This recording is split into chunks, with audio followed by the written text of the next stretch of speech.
Interrompemos esse podcast para perguntar: quem você quer ser? Designer, engenheira, pedagoga, administrador. Quer saber? O Senac EAD é nota máxima no MEC. Tem cursos de diversas áreas, com conteúdo elaborado por especialistas do mercado e professores mestres e doutores. Ainda tem o Senac Carreiras, conectando estudantes a vagas de emprego em todo o país. Saiba mais em ead.senac.br/graduação.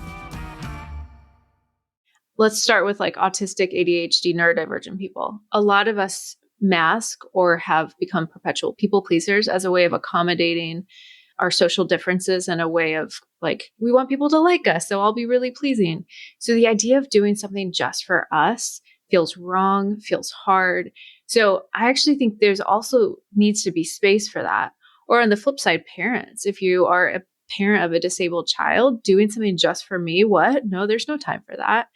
So I think we need to have these conversations in tension of like interdependence, and also it's okay to take the space that you need. Welcome to Tilt Parenting, a podcast featuring interviews and conversations aimed at inspiring, informing, and supporting parents raising differently wired kids. I've done one episode just about self-care for this show. It's a solo cast from, I think, about 5 years ago, where I shared 12 strategies for creating a sustainable, doable self-care practice. I'll have a link to that in the show notes page. Today's episode is about self-care too, but the focus is on self-care for autistic people. And joining me is return guest Dr. Anna Neff from Neurodivergent Insights. Anna has just published a brand new book called Self-Care for Autistic People, 100 and More Ways to Recharge, De-Stress, and Unmask, which she wrote to help autistic people accept themselves, destigmatize autism, find community, and take care of physical and mental health. I really enjoyed going inside this book because, as we discuss, self-care is so much more than what it appears to be on the surface.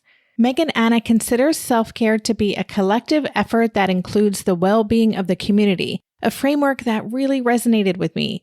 So we talk about that, along with other ideas from Anna's book, including how internalized ableism can hinder self-care, considerations for navigating self-care for individuals with PDA, and insights into co-regulation, sensory considerations, and how advocacy and accommodations in the workplace can also be forms of self-care. And if you're not familiar with Dr. Anna Neff, she is a neurodivergent clinical psychologist and the founder of Neurodivergent Insights, where she creates education and wellness resources for neurodivergent adults.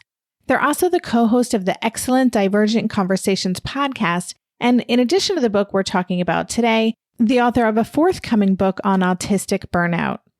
As a late diagnosed AuDHDer, Dr. Neff applies their lived experiences from a cross-neurotype marriage and parenting neurodivergent children to their professional focus. Oh, and if you haven't listened to it yet, I highly recommend you go back and check out my other episode with Anna, which was all about misdiagnoses and missed diagnoses. It's a great conversation, as is this one you're about to listen to.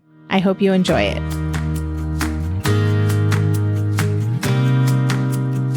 Well, hey there, Anna. Welcome back to the podcast. It's so good to be back with you. I'm looking forward to this conversation.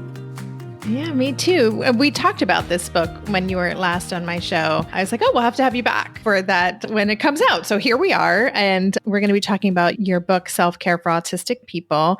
For people who haven't heard our previous conversation and maybe aren't familiar with your work beyond the formal bio, could you just take a few minutes and introduce us to your work in the world? Yeah, I'm a autistic, ADHD, sometimes OCD psychologist, and I make things. I make infographics, I write. I really am passionate about educating the world, both the mental health world. I kind of have two dual passions. I'm passionate about educating the mental health world about non-stereotypical neurodivergence and things that might get misdiagnosed as other things. And I'm passionate about educating neurodivergent people about wellness resources, specifically with an eye on how do we adapt some of the things that we're taught that we're like, yeah, that doesn't work for me.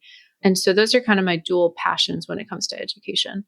I just want to, even before we move forward, encourage listeners to check out your Instagram and actually just sign up for your resources because you send out a great newsletter. I'm on your list, and the infographics that you put together are just so helpful. And I feel like you are just sharing information in a way that I haven't seen before. And that visual representation helps me wrap my head around these messy concepts often. So such a great resource. Well, thank you. Thank you. I think in images, and it's the way I organize my own mind. And I'm really happy that it seems to resonate with a lot of people. And it's really meaningful for me.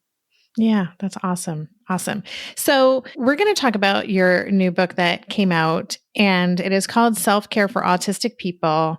And right as we hit record, we were discussing about self-care, even just the way that that term can be problematic in some ways. So let's start there. Tell us why you were hesitant to tackle this book. Absolutely. I love that we're starting with the complexity.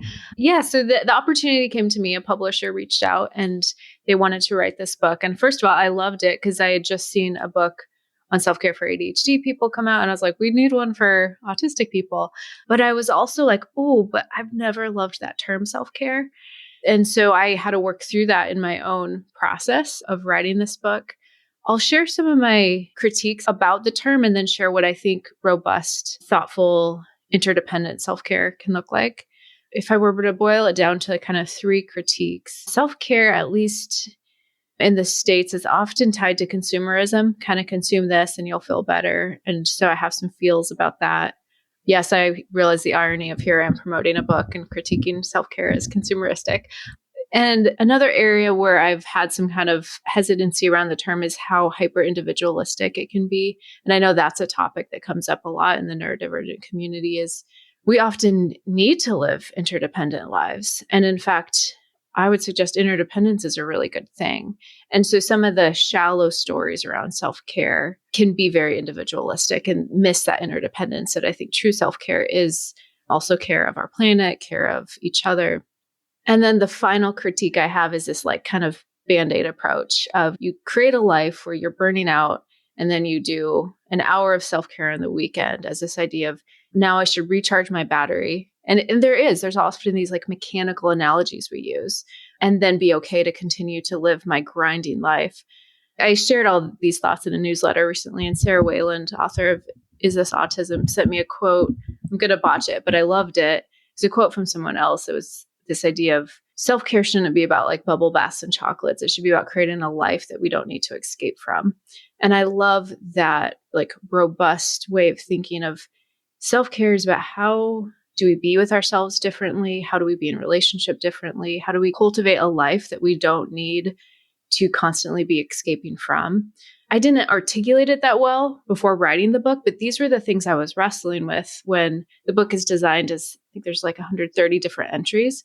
I was wrestling with this. How am I thinking about self-care through a way of cultivating how a person can be with themselves differently? It is really nuanced. From that blog post that you mentioned, and listeners, I'll have a link in the show notes page for that. I pulled out a quote. You said, I view self-care as a practice that not only focuses on our own well-being, but also includes the well-being of our community. It's a collective effort that intertwines the significance of nurturing others and our environment with the responsibility of meeting our own needs. That was just such a lovely way and such a bigger way to think about self-care. I never thought of it as something we're doing for our community. Could you talk about that a little bit more? Yeah, I mean, I think this is something that Indigenous cultures have always done really well. Then when white Eurocentric people took over much of the world, we've really botched this. I've had the privilege of living in collectivistic cultures immersively. It's interesting. It's not something that you can like be like, these are the traits of a collectivistic culture and now let's embody them. It's an energy that is felt, that is experienced. There's the idea, I think it comes from the Ubuntu. Now I'm anxious that I don't have the citation on that, but it's instead of, in Western philosophy, it's I think, therefore I am. And for them, it's we are, therefore I am. And it's such a different way of thinking about existence and being and selfhood. And so if the self is always considered as existing in relation, then of course self-care is always going to happen in relation. And that fundamental philosophical difference in just how we conceptualize what it means to be a self is going to be so pervasive in how we think about everything, especially self-care, because the self is a different construct. It is fascinating. I've started going to this yoga class recently, I guess as a form of self-care. My therapist made me start going. She's like, no YouTube, you need to be in person and really restorative, because I'm really trying to support my nervous system. And at the end, each week, the yoga instructor, Shanaz, shout out to Shanaz, she talks about the collective energy that we're putting out and how we're supporting our community by gathering together in our practice. For me, there's something about that really, every time she says that phrase, it makes me feel just part of something bigger. So I do love that idea. And again, you said this right up front, it isn't necessarily how we think about self-care. We think about it as like a Band-Aid, or I often talk about filling our reserve tank and using those metaphors, but it's so much bigger than that. And I think that's something I'm glad that we're starting with this in the conversation as well. I just want to share what I have as a definition of self-care, and I'm wondering your thoughts on it, and if you have a way that you define it in terms of what it means beyond the more philosophical definition that you just shared. Because I have a chapter about self-care in my book, Differently Wired, and I too am trying to get out in front of it. Like, listen, I'm not talking about going to the spa. Like, that's not for everybody. Most people don't have the resources, and that's not what it's about. But I describe self-care as being something that is intentional and that it's just for you. So I guess there's that individualistic piece, but I think about it as something that I'm saying I matter, and I'm doing this because I know that it supports me. I'd love to hear your thoughts on that, and if you have a way of defining it. I love that. So it's intentional. I really like that because it does take intentionality. So I do think self-care should be interdependent. Let's start with like autistic, ADHD, neurodivergent people. A lot of us mask or have become perpetual people pleasers as a way of accommodating our social differences and a way of like, we want people to like us, so I'll be really pleasing. So the idea of doing something just for us feels wrong, feels hard. So I actually think there's also needs to be space for that.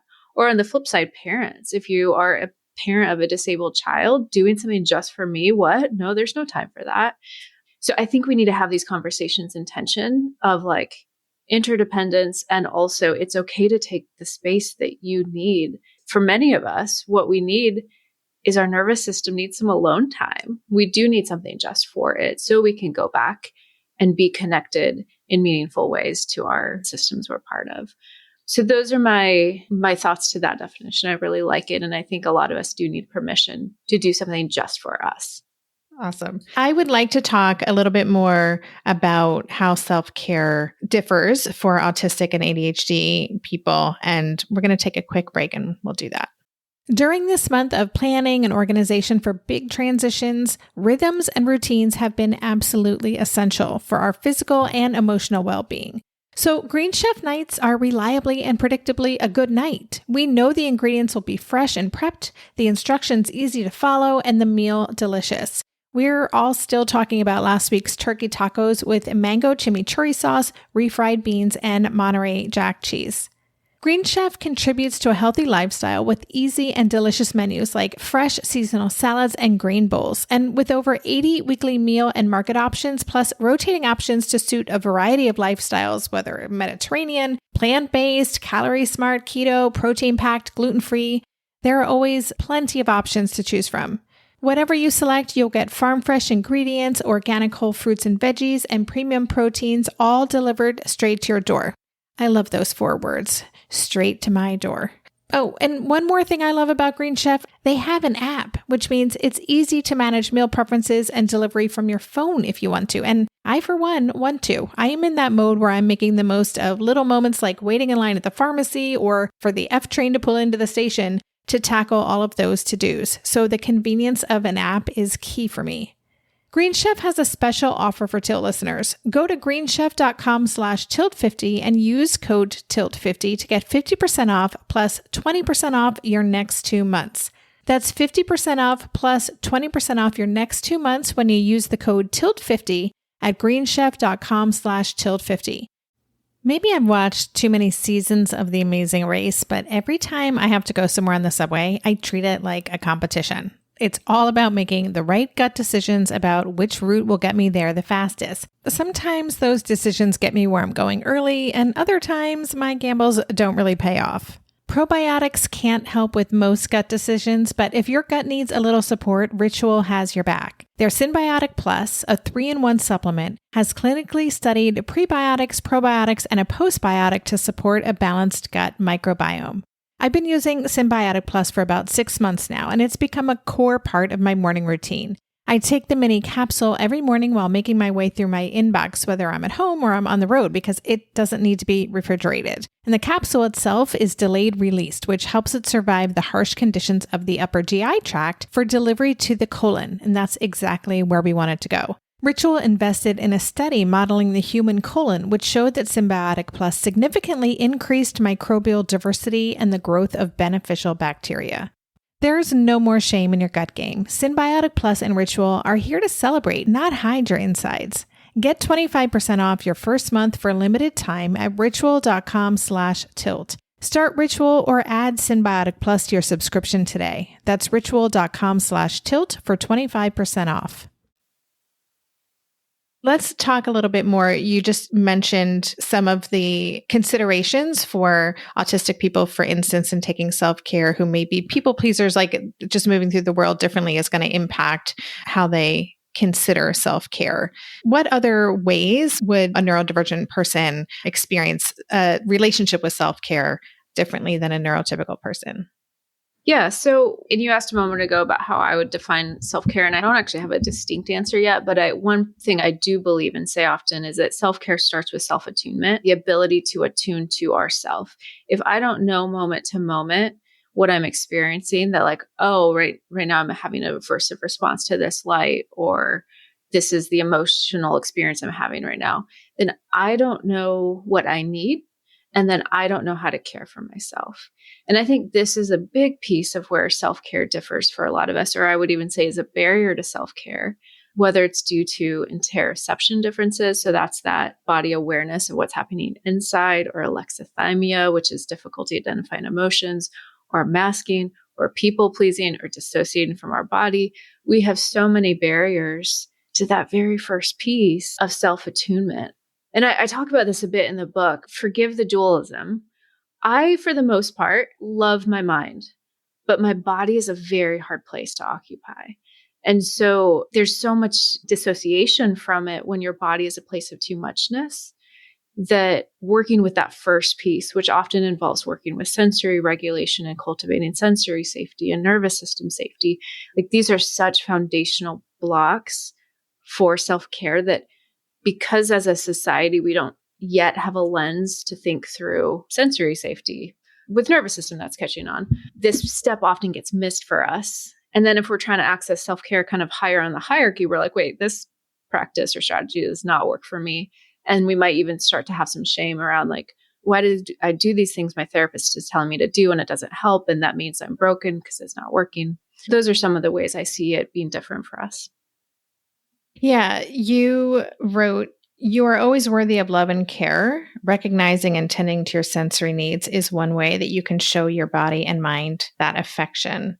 And when I read that, that jumped out at me for where people should start if they don't believe, right, that they're worthy of love and care, whether that's because of depression or PTSD, or we know that so many neurodivergent folks struggle with things like gender dysphoria and body dysmorphia. And so how do you encourage people to navigate that if they are starting from that place of like, I don't deserve this, I'm not worthy of this? I mean, I think first you've got to identify that belief of I'm not worthy of self-care. Like you've got to work on that first.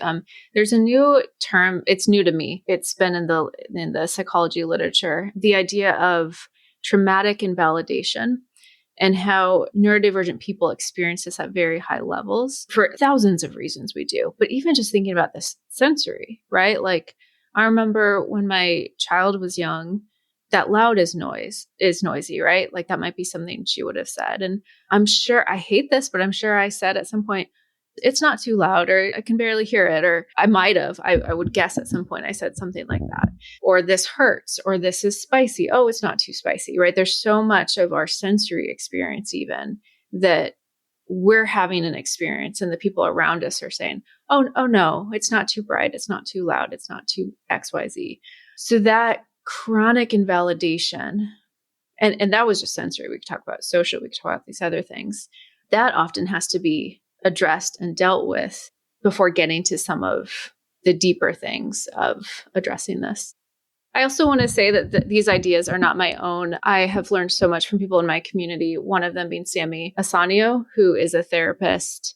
And she brought in this idea in one of our clinical calls about traumatic invalidation and how often before even addressing things like the PTSD, you have to really target this piece of it because it's so core to our identity. So just want to make sure and give a shout out to where this idea came from. Yeah, thank you for that. Yeah, I haven't heard of that concept before, but of course it makes so much sense. And I imagine that's just an experience so many neurodivergent people have from a very young age, and also perhaps in therapeutic relationships. And we'll talk about that in another conversation because I know we are going to be talking about therapy and neurodivergence. I'm wondering, in terms of how you hope people come to your book, like how do you hope to bring them into engaging with it and relating with it and really tapping into there's so many resources in there and ideas that you're sharing? Yeah. First of all, wherever they are in their journey of the, do I deserve this? I hope that it does have that invitation of like, you do deserve self-care. Your body deserves care. And even if you have been shamed for your needs, these are worthy. They're worthy of your attention. You deserve to take them seriously. I hope that for people. I want it to be a book that holds complexity, and I hope it helps people hold complexity of there's so much about your autistic identity to celebrate and lean into, like your interests and your passions and your values, and that's worthy of celebrating. And also, it's okay to grieve. Like there's hard things about being autistic, and it doesn't mean you aren't affirming or loving of yourself to grieve your limits or to name that it's hard. So I hope it's a place that people can like lean into some complexity. And then that people get to learn ways of being with themselves differently, being with themselves more gently and in a way that, again, is more attuned and is not, so many of us have just this harsh inner critic. And I think learning how to deconstruct that and find a way to be with ourselves with gentleness, I think that's really a huge hope I have for people. Yeah, that's great. So I want to actually get into the book and learn more about how you organized it. And I want to know a little bit about your writing process and then talk about some of the themes that you explore in the book. We'll do that after a quick break.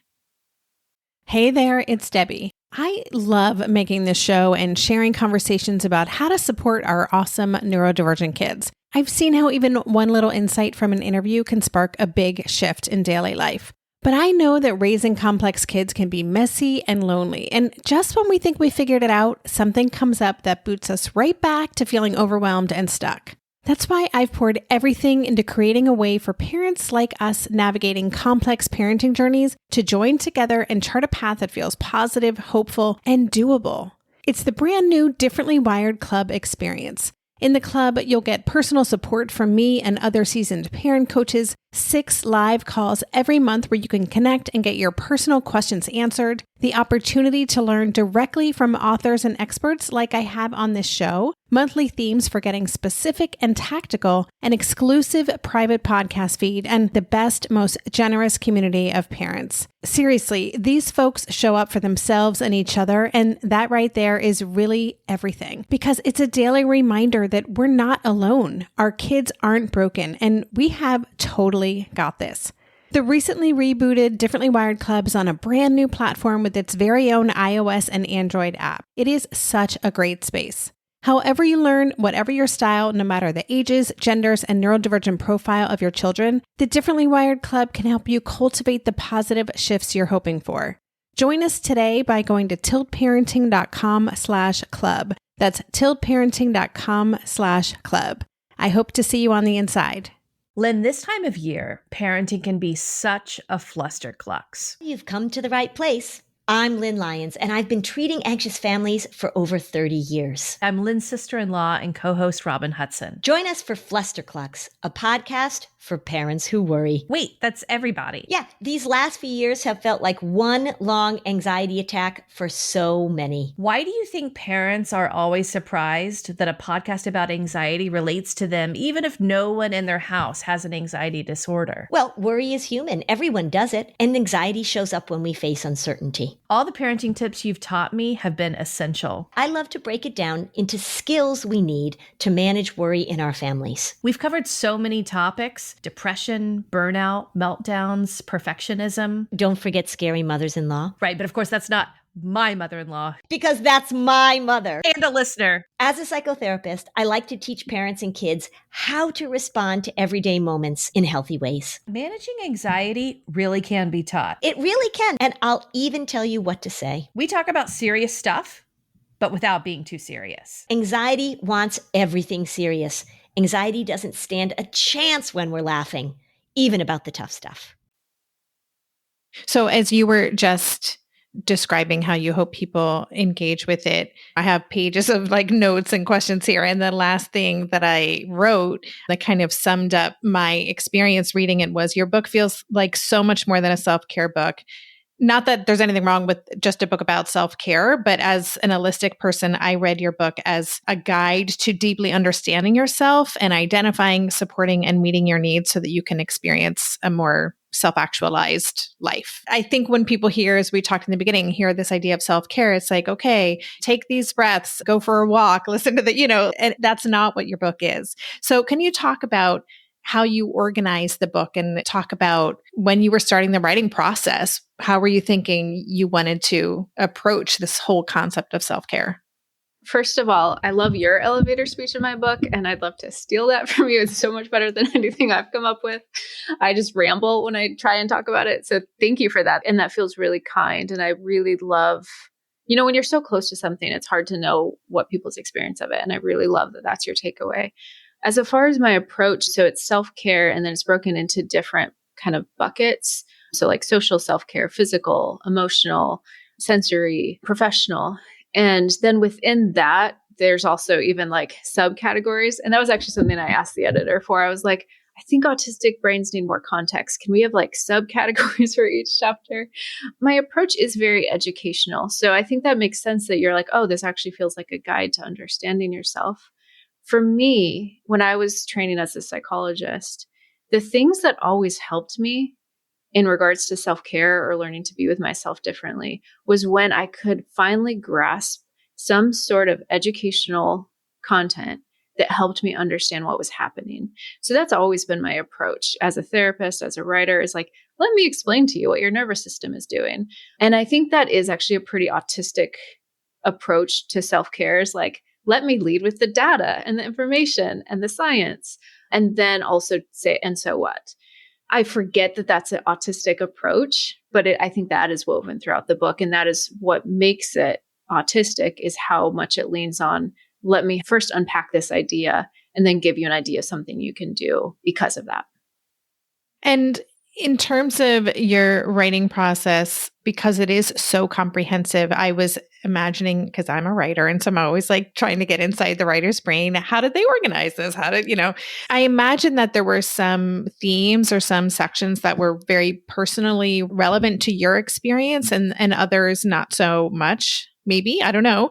So I'm just wondering if there were any areas or strategies that maybe weren't on your radar before you started writing this book, like where your own learning came into this process. It's interesting. I'm like laughing at this because I feel like I talk about this a bit on my podcast. The social self-care was the hardest chapter to write. One of the measurements when you get an autism assessment, we look at social motivation. And there's debate about that word, but mine is very low. So that was the chapter that stretched me the most, in that I'm very okay with low social contact. I'm also not, I've been married for 15 years. So like, I'm not navigating dating right now. And there are some entries around dating. And I was just like, I'm really glad I'm not navigating that right now. That was the chapter where I stretched myself the most, in the sense of, like, everything else in the book, it feels like, yeah, I've struggled through this and I've figured out some things to work with it. So everything else felt pretty personal, but the social one was the hardest in that way, and where I leaned into my own learning quite a bit. And how did you go about researching? What was your process like? And that's where I'm really thankful for community. I think a lot of kind of leaning in on what I've learned from the autistic community, I would say, and listening to my clients, listening to my community, listening to people of like, what are they experiencing if they are navigating dating? If they're in a situation where they want friends and they're struggling to make friends, what are the things they're saying they need and they want? So yeah, listening, I would say, was my main strategy, and looking for themes. Yeah. The first self-care bucket you talk about is physical self-care. So you talk about movement, some of your sub buckets, movement and regulation, sleep, and then body care and hygiene. The body care and hygiene, one of the questions that popped up, I think that people in my community would want to know, because a lot of us are raising kids who have more of a PDA profile. And sometimes that personal hygiene and that self-care can feel like a demand, especially with a younger person who may not feel motivated in the same way that an adult might. So I'm just wondering if you could talk about the relationship between maybe self-care in general and someone who is more demand avoidant. Oh, wow. That's a big question. Okay. We need a whole podcast on that. Again, so much with PDA, reserving the autonomy. This is a huge struggle. It's something that we're navigating in our family as well. And different families will have different feelings about this. This personally is where we landed with our family and parenting, and it has worked well. So I'll just share. Yeah, I don't feel comfortable being like, this is what you should do for all PDA. I'll share what has worked for us. Being like, doing something that's good for your body is important. Here's 4 things you can choose from. You can do 20 minutes on the treadmill or do a walk. You can do, and then having a few, you could go to OT. There's like 4 or 5 options. There is a like, okay, we need to do something here. That's important. And here's your options. Keeping the autonomy through creating options. That's been one approach. That's not going to work for every PDA child, but that has been one of our like work around the demand avoidance. And I do that with myself. I have a ton of demand avoidance. I'll be like, okay, there's this thing. We know this is good and we're going to do it. Here are your options. How do you want to like mark off this thing for today? With PDA, another thing we know is back to interdependence. That's really important, and co-regulation. So self-care things that are hard, especially if the parent is able to be in a regulated nervous system, body doubling some of those tasks. This also came from some wisdom of someone in my community, Claire. She's a functional medicine provider. She introduced me to the purple. I don't know if you're familiar, but it's like a little animal that you co-regulate it, but it also helps you co-regulate. And she mentioned how that's been useful in the use of ARFID with kids.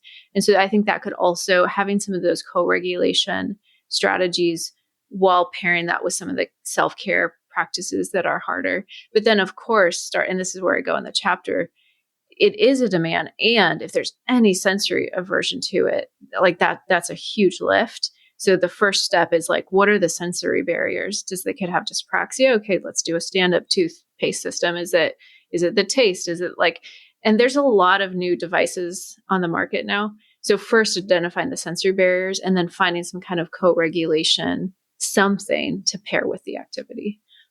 Yeah. Thank you. That's great. And just so I'm clear, body doubling, is that parallel playing, for lack of a better word, like doing it next to your child? Yeah. So, and then for me, I'm like, I don't think my child would want to see me brushing my teeth, like, because that would be a sensory experience. But yeah, it's doing the same thing together. And it's something that is really helpful for ADHDers, but it's also, I think it can be helpful from a regulation standpoint. Okay, cool. Thank you. I just want to talk about mental self-care, which is another section that you have in the book. And the first thing you talk about is addressing internalized ableism. And that jumped out at me. That's one of the things we explore a lot in my parenting community. So can you talk about why that's so important and what that might look like? Yeah, absolutely. And just to kind of situate it, so internalized ableism, people are perhaps more familiar with the concept of like internalized homophobia or internalized racism, but the idea of when we've taken in the beliefs about an identity we have and we've internalized it. So for internalized ableism, there's so much that we can't do until we've addressed that. Things like having boundaries with other people or setting realistic expectations for ourselves. Like anytime that we have that, like, I should be able to do this, that's internalized ableism. And actually, I see this a lot with teens and college students where it's really hard to accept the accommodation that they've qualified for. There's a few reasons for that. They might not want to stand out, which makes so much sense. But the other one is there's still a bit of internalized ableism. I shouldn't need this. And so until we've really addressed that, both in regards to like, that's just as terrible things for our self-worth and self-identity and mental health, but also from a very pragmatic standpoint of what we're able to access, it limits us quite a bit when we haven't worked through that yet. Yeah, thank you. Thanks for that. And I want to touch on one other chapter and then we'll wrap up. I loved that you had a chapter on professional self-care in the workplace. There were so many powerful tips. And again, it's not something that you would think, oh, these are self-care strategies, but it's really how do you navigate being a neurodivergent person in a workplace that wasn't set up to support how you experience the world. So anything you want to share about that section that you think is really important for listeners to keep in mind? The two that jump out at me are around self-disclosure and around documentation. So self-disclosure being, I think folks don't always realize that self-disclosure doesn't have to be all or nothing, that there are partial self-disclosures. Because this question comes up a lot of, should I self-disclose both to my like HR or my employer, but also my coworkers? And so I think just thinking through the pros and the cons of self-disclosure, thinking through what are some partial self-disclosures like, oh, I can't sit here because I have sensory sensitivities, right? That would be a partial self-disclosure. And coming up with those in advance, I think can really be helpful. And then this sounds a little bit cynical maybe, but the document, I have a like document everything in there. Especially autistic people, I just think we get misperceived, especially because of our relationship to hierarchy, as well as so many reasons. And then, with the double empathy problem of like, we're both misunderstanding each other. Misunderstandings do happen in the workplace. I learned this the hard way. This one did come from personal experience of like being really honest in my communication, too much so. And also realizing like systems are designed to protect themselves, and that documenting conversations, documenting if there's conflict becomes really important. It kind of is a way to protect yourself. I'm thinking a lot about protection and self-disclosure when I think about professional.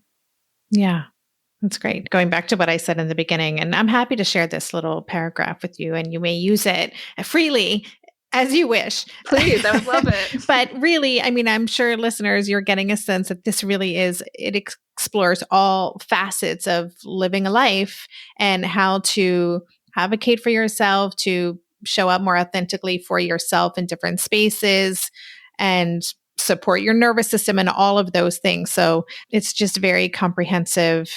And it's an adorable little book too. I'll post a picture for those of you on the show notes page so you can see it, but definitely check it out. Maybe you could close them by telling listeners where they can follow you, sign up for your newsletter, and learn more about your work. Yeah, so Neurodivergent Insights is my brand. That's how you find me. On Instagram, neurodivergent_insights, also on LinkedIn and Facebook. My website, neurodivergentinsights.com. And then, yes, as Debbie mentioned, my newsletter, which there's places on my website where you can sign up for that. Awesome. Listeners, I'll have links in the show notes, and definitely I highly encourage you to sign up for Meg and Anna's newsletter. I don't get a lot of newsletters, but that is one that I look forward to receiving every week. I think it's a weekly. It's great content, and your podcast is great too. It's one that when I meet with my parent community, one of your previous episodes always comes up in conversation. So really lovely deep dives, theoretical, philosophical, thoughtful conversations. So I will stop gushing now. Congratulations on the new book. Listeners, it's Self-Care for Autistic People. As you're listening to this, it's out in the world. Definitely check that out. And thank you so much for everything you shared today and stopping by the show. Thank you so much for having me. I appreciated it. You've been listening to the Tilt Parenting Podcast. To learn more about today's guest and the resources we talked about, check out the extensive show notes page on Tilt Parenting. There you'll find key takeaways, links to all the resources mentioned, and even a full transcript of our conversation. Just go to tiltparenting.com/podcast and select this episode. If you're looking for personal support from me and connection with the phenomenal community of parents raising neurodivergent kids, join us in the recently rebooted Differently Wired Club. The new Differently Wired Club can help you cultivate the positive shifts you're hoping for. Go to tiltparenting.com/club to learn more. The Tilt Parenting Podcast is hosted by me, Debbie Reber, author of Differently Wired and the founder of Tilt Parenting, and was edited by Andrea Curtis Amasquita. To support this show, please join my Patreon campaign where you can set up a small monthly contribution. Just go to patreon.com/tiltparenting to learn more. If you want to follow Tilt on social media, you can find us at @tiltparenting on Instagram and Facebook. And lastly, please take a minute to leave a 5-star rating or review on Apple Podcasts or wherever you listen to podcasts. That helps this show stay visible so others can find it more easily. And that's all for this week. Stay safe, stay well, and take good care. And for more information about any of the parenting resources Tilt offers, visit tiltparenting.com. If you're a parent, I invite you to join us at the Mindful Mama podcast, where it's all about becoming a less irritable, more joyful parent. With sometimes hilarious and always thought-provoking experts and friends, at Mindful Mama, we know that you cannot give what you do not have. And when you have calm and peace within, then you can give it to your children. I'm Hunter Clark Fields, and I can't wait to see you there.